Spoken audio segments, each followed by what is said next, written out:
జై శ్రీ గణేష. మనం మహాభారతం చెప్పుకుంటున్నాం. ఎంతవరకు వచ్చాము? జూదంలో ఓడిపోయినటువంటి పాండవులు అడవి బాట పట్టారు. వాళ్ళు 3 రాత్రులు 3 పగళ్ళు ప్రయాణించి కామ్యకవనం చేరుకుంటారు. ఈ కామ్యకవనంలోకి వీళ్ళు వెళ్ళగానే కిమ్మరుడు అనేటువంటి రాక్షసుడు ఎదురుపడతాడు వాళ్ళకి. వాడు విపరీతంగా ఎత్తుంటాడు, నల్లగా కూరలతో అత భయంకరమైనటువంటి రూపంలో ఉంటాడనమాట. వాడిని చూడగానే ద్రౌపది హడలిపోతుంది. వాడు పాండవుల మీద పడి వాళ్ళని తినబోతాడు.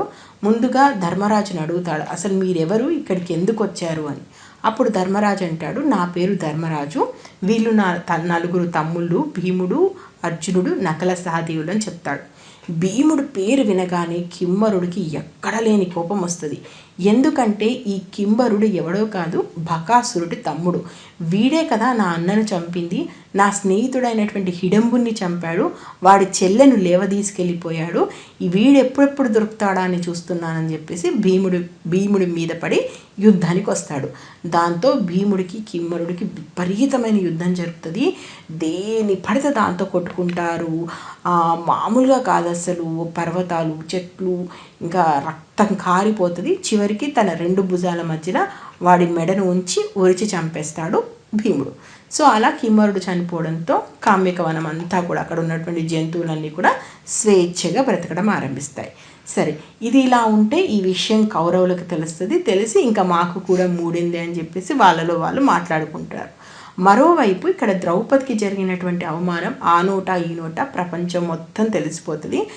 ద్రౌపది తండ్రి అయినటువంటి ద్రుపదుడికి, దుష్టజుమ్నుడికి కూడా విషయం తెలుస్తుంది. విషయం తెలియగానే వాళ్ళు హడావిడిగా కామ్యకవనం బయలుదేరతారు. ఇక అక్కడ ద్వారకలో ఉన్నటువంటి శ్రీకృష్ణుడికి ఈ విషయం తెలుస్తుంది. దాంతో శ్రీకృష్ణుడు కూడా బయలుదేరతాడు. శ్రీకృష్ణుడు కామ్యకవనం వస్తూనే విపరీతమైనటువంటి కోపంతో వస్తాడు. ఏంటి, నా వాళ్ళక ఇంత అన్యాయం జరిగింది, నేను లేనిది చూసి ఇలా చేస్తారా, ఇప్పుడే పాండవులతో ఏమంటాడంటే, పదండి ఇప్పుడే వెళ్ళిపోదాము, ఆ కౌరవులందరినీ ముక్కలుగా నరికేస్తాను, ఆ ధృతరాష్ట్రుని గద్దె దింపి ధర్మరాజుని అక్కడ కూర్చోబెడతాను, మళ్ళీ చక్రవర్తిగా పట్టాభిషేకం చేస్తాను, ఇక ఆగేదే లేదు అని చెప్పేసి బయలుదేరుతుంటాడు. అప్పుడే అక్కడికి ద్రౌపది అన్నటువంటి దుష్టజుమ్నుడు కూడా వస్తాడు. దుష్టజుమ్నుడు కూడా విపరీతమైన కోపంలో ఉంటాడు. ఇక అదే సమయంలో అక్కడికి వాళ్ళని చూసి ద్రౌపది వచ్చి వాళ్ళిద్దరి మీద పడి విపరీతంగా ఏడుస్తుంటుంది. ముఖ్యంగా కృష్ణుని అంటది, కృష్ణ, నాకు 5 భర్తలు ఉన్నారు, అంత పెద్ద సభ అంట, సభలో అందరూ మహానుభావులు ఉన్నారు, అక్కడ దుశ్శాసనుడు నన్ను పట్టుకొని నా చీర పట్టుకొని లాగాడు, కర్ణుడు వికట్టహాసం చేశాడు, దుర్యోధనుడు విచిత్రమైన సైగలు చేశాడు, క్షణం కూడా నేను వాటిని మర్చిపోలేకపోతున్నాను, ఏంటి నాకు జరిగినటువంటి అవమానానికి ప్రతీకారం ఎవరూ తీర్చుకోరా, నా భర్తలు అసలు మాకు పట్టలేదన్నట్టుగా ఉంటున్నారు అనగానే అసలు శ్రీకృష్ణునికి విపరీతమైనటువంటి కోపం వస్తుంది. ఇప్పుడే యుద్ధాన్ని ప్రకటిస్తున్నాను, అక్కడ ఉన్నటువంటి కౌరవుల్లో ఒక్కడు కూడా భూమి మీద మిగలడు, ఈరోజు భూమి పూర్తిగా రక్తంతో అభిషేకం చేసుకుంటుంది అంటాడు. ఇక దుష్టజుమ్నుడిని కూడా ఎవరూ ఆపలేరు, నా చెల్లకు జరిగినటువంటి ప్రతీకారానికి నేను మామూలుగా వాళ్ళకి బదులు చెప్పను, కౌరవుల్ని మొత్తం నాశనం చేసే వస్తామని చెప్పేసి ఇక ఇద్దరు కూడా బయలుదేరుతుంటాడు. కృష్ణుడైతే ఉగ్ర రూపంలో ఉంటాడు. అసలు కృష్ణుడిని ఆపేటువంటి శక్తి అక్కడ ఎవ్వరికీ ఉండలేకపోతుంది. దాంతో ధర్మరాజు అర్జునుడికి సైగ చేస్తాడు. అప్పుడు అర్జునుడు వెళ్ళి కృష్ణుడి కాళ్ళకు అడ్డం పడి, ఇప్పుడు నువ్వు వెళ్తావు, వాళ్ళని చంపేస్తావు, నీకు అది చిటికలో పని, కానీ మా భార్యను అవమానించినా మేమేమీ చేయలేదనేటువంటి పేరు మాకు చరిత్రలో ఉండిపోదా, అయినా మేము 13 సంవత్సరాలు ఉంటామని మాట ఇచ్చి మాట తప్పిన వాళ్ళం కామా, ఇంత కష్టపడింది ధర్మం కోసం, మాట కోసమే కదా, నీకు తెలియంది ఏముంది, ఇప్పుడు నువ్వు వెళ్ళి వాళ్ళని చంపేసిన తర్వాత మా ప్రతీకారం ఎలా తీరుద్ది, మేమేం చేస్తాము, మమ్మల్ని ఏ విధంగా గుర్తుపెట్టుకుంటాయి వచ్చే తరాలు, దయచేసి శాంతించు అంటాడు. అసలు శ్రీకృష్ణునికి అర్జునునికి మధ్యలో అసలు మామూలుగా ఉండదు. కృష్ణుడు విపరీతమైనటువంటి కోపంలో ఉంటాడు. అసలు ఆగనంటే ఆగను, నా చెల్లికి ఇంత అవమానం జరిగిన తర్వాత నేను ఊరుకుంటానని ఎలా అనుకున్నావు, ఇప్పుడే నా సుదర్శన చక్రంతో వాళ్ళని ఖండాలుగా నరికేస్తాను అంటాడు. కానీ అర్జునుడు విపరీతంగా బ్రతిమలాడుకుంటాడు. ఇక లిటరల్గా కాళ్ళకు అడ్డం పడేసి, నువ్వు ఇప్పుడు ఇక్కడి నుంచి కదిలితే నేను చచ్చినంత ఒట్టే అన్నట్టుగా కాళ్ళ మధ్యలో కూర్చుంటాడు.